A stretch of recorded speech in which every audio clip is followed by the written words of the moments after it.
Welcome. Today we're stepping away from the rush of the world to talk about the yin energy of winter.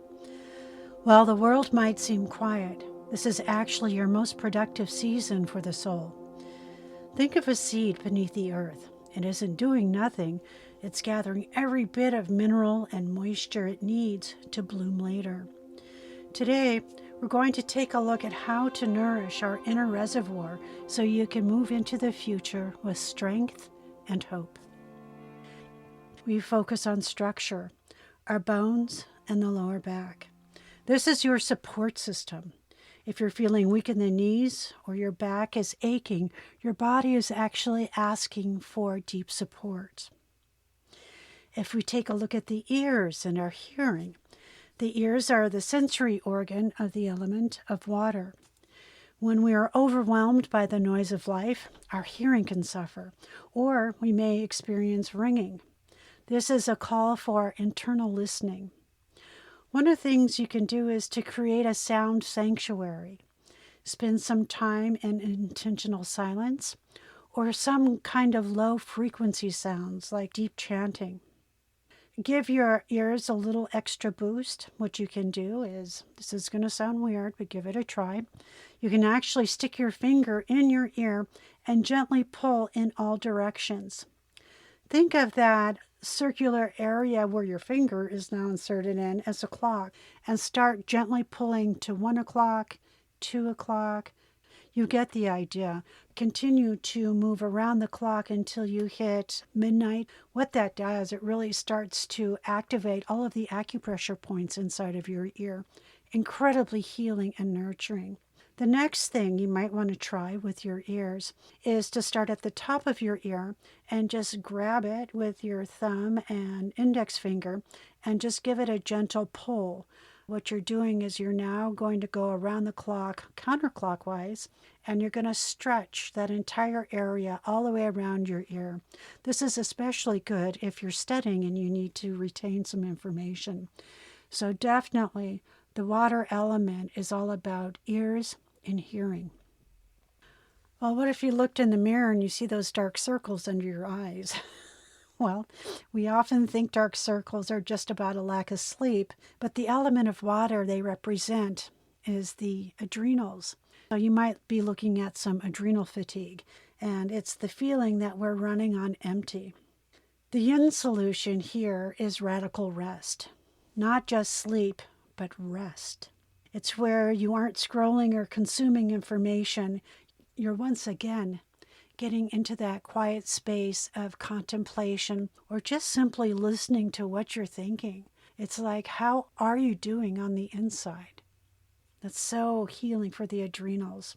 What you can also do is place a warm compress over your eyes for 5 minutes a day. Imagine the warmth of seeping down into your kidneys, and this sends a signal to your adrenals that the emergency is over and that you can stop producing stress hormones. If we take a look at the heart and the feelings of being cut off from others, that isn't like the essence of winter, being like snowed in and not being able to go outside. It's too cold. It's uncomfortable. You do really begin to feel cut off, not only from yourself, but from everybody else. One of the things that you can do, counterbalance that, is to make it a social event.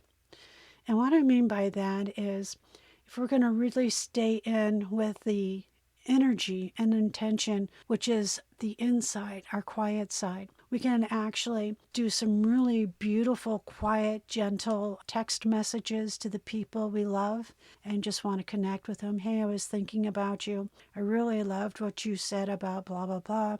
Or, hey, it's been a while. I hope you're doing well. Happy New Year. Or whatever the occasion is. And that way you're able to keep the quietness that we need to rest. And we're also reaching out and making a connection. So it doesn't have to be about really loud, busy phone calls or meetings. Just a simple, quiet text of gratitude, or a handwritten note, or simply looking at a stranger in the eye, offering a warm, silent smile. And quite honestly, who doesn't need that today? on the theme of just taking deep dives, there's some really cool things we can do to nourish the kidney channel and the bones. And just learning about how our body talks to us is so incredibly empowering. To truly anchor this yin energy, we must move it through the body. It's like an underground spring. If the ground is too hard or compacted by stress, the water can't rise. We're going to learn just a few simple things, yin style, to stretch open this channel just so we can get a little bit more energy into our body and give us that, not only that much needed rest, but when we work with the kidney meridian, what we're actually doing is we're turning on all the different light switches in the body, actually activating different energy systems in and around the body. Let's take a look at some of the things that we can do. If we take a look at the physical connection, it has to be K1, which is kidney 1. It's the first point on the kidney meridian. It's actually on the ball of the foot. If you take a look at the ball, your big toe and your second toe, or your second and third toe, if you draw a line just straight underneath the ball of the foot, there's going to be a little dent or dimple. That right there is actually K1, and that's the center that you want. You can do something as simple as taking your thumb and massaging that point. If it's tender, then you definitely need this. In traditional Chinese medicine, everything, it seems like, starts with the water and then it works around the wheel. This is where your body drinks in the energy from the earth. And that's called the Schumann resonance, that impulse or that beat of the earth that keeps us not only grounded, but it keeps us connected to a really important biofield impulse that makes us healthy. The way that happens is every time lightning strikes the ground, energy from that lightning strike is absorbed by the earth.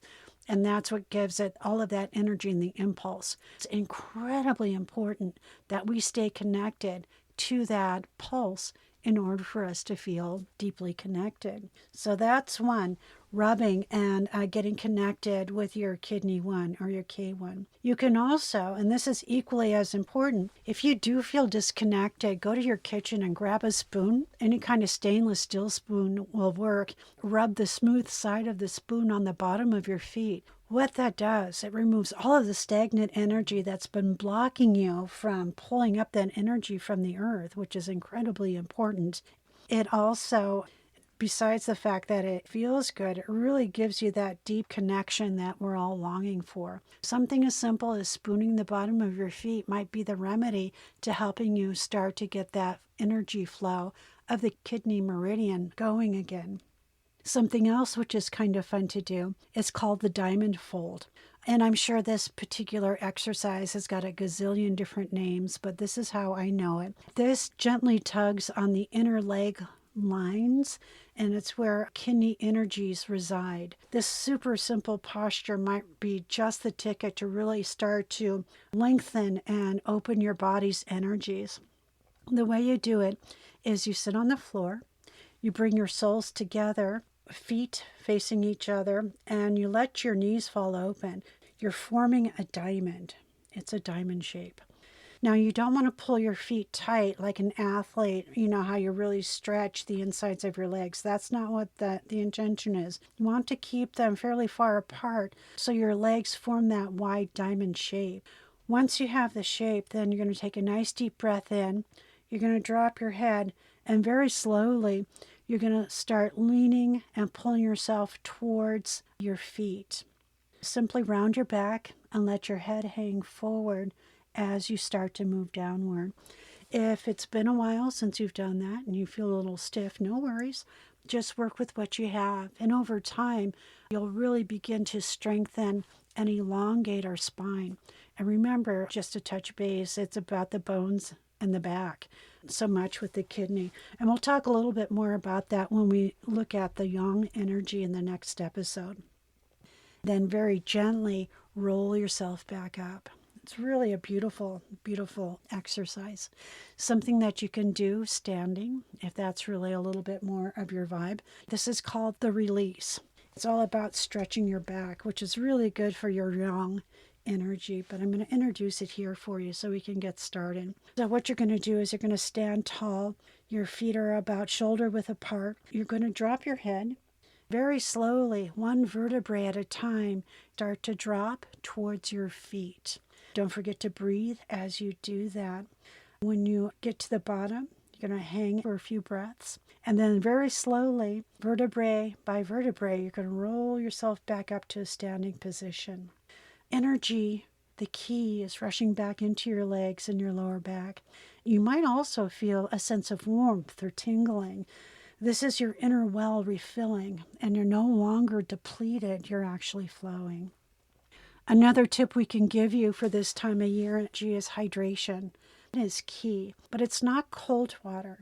If you think of structured hydration like warm infusions, herbal baths, and mineral-rich bone broths, or if you're plant-based, just do a mineral broth. It's about the warmth, drinking and taking in warm water, warm drinks.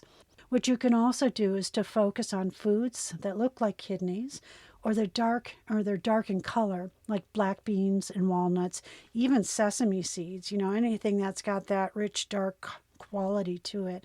These are the soul foods that replenish your core reserves. For vitality, if we focus on kidney 1, I've already mentioned this, give yourself a nice warm foot soak. Use Epsom salts before you go to bed. I like to put a drop or two of pure lavender essential oil in that as well. The lavender just really calms you down. It's really super soothing. It heals all kinds of different parts of our body that needs that relaxation and kind of take us off of triple warmer path, which is fight or flight. One more practice will wrap up this podcast. Thank you so much for listening, by the way. And this right here actually holds and nurtures and balances the entire water element, the emotional points for water. How we do that is we're going to take our left hand, going to place it flat across our forehead just above our eyebrows. With the right hand, we're going to take it and we're going to mirror our hands and we're going to place it directly behind our eyes on the back part of our head. If your hands are sensitive like mine have already started to engage, and I can feel the warmth moving back and forth between my left and right hand as it moves through my head. What this does, it just takes you into an incredibly deep state of relaxation. So if you have a partner or a friend or your kids are all amped up, go ahead and try this little technique on them. You'll have them resting comfortably like within minutes. It's really super, super powerful. It's really good to know. In closing, by working on these tangible physical and emotional shifts, you aren't just getting through winter, you're actually building the capacity for a massive spring. Every bit of the rest you take now is a deposit into the bank account of your future health. You are becoming stronger in the quiet. Next time we'll talk about this incredible inner strength and flow back out into the world with the yang energy of water, this power of the river that never stops. Until then, stay warm, stay deep, and know that you are exactly where you need to be. Namaste.